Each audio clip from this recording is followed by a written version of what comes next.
Il-Parlament ivvota unanimament favur il-liġi tal-finanzjament tal-partiti.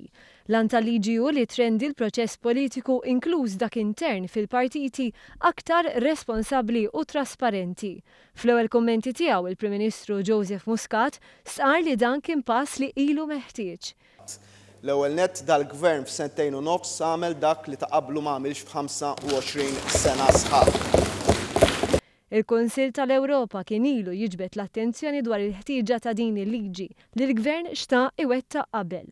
Xtaqna wettaħnieq qabel, ma wettaqniex minħabba illi stennejna kif kien hemm il-bżonn li nistennew anke lill-oppożizzjoni għal feedback tagħha illum inħarsu l-qudiem għax qegħdin naraw illi għandna liġi soda, l-unika liġi li qatt tgħaddiet f'dan il-Parlament f'dan ir-rigward. Il-Prim Ministru żied jgħid li din il-liġi trid titqis ma' żewġ liġijiet oħra, dik ta' tneħħija ta' preskrizzjoni fejn ebda politiku ma jista' jġib l-iskuża ta' preskrizzjoni meta jkun hemm korruzzjoni u l-liġi tal-whistleblower li diġà qed joħorġu r-riżultati tagħha.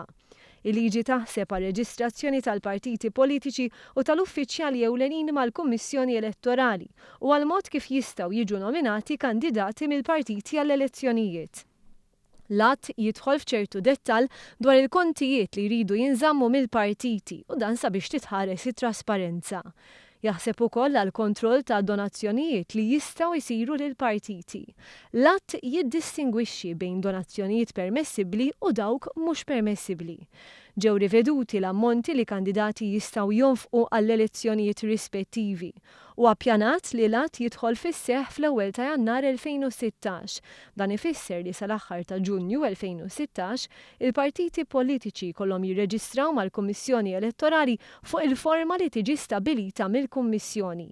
Jekk l-att jidħol fis-seħħ fl-ewwel ta' Jannar 2016, il-partiti jkunu jridu jibatu rapport dwar donazzjonijiet li jkun juri l-ammont ta' donazzjonijiet li huma jkunu irċevew. Fix-xhur li ġejjin għandhom isiru l-avviżi legali sabiex jistabilixxu l-formuli meħtieġa għall-implementazzjoni tal-att.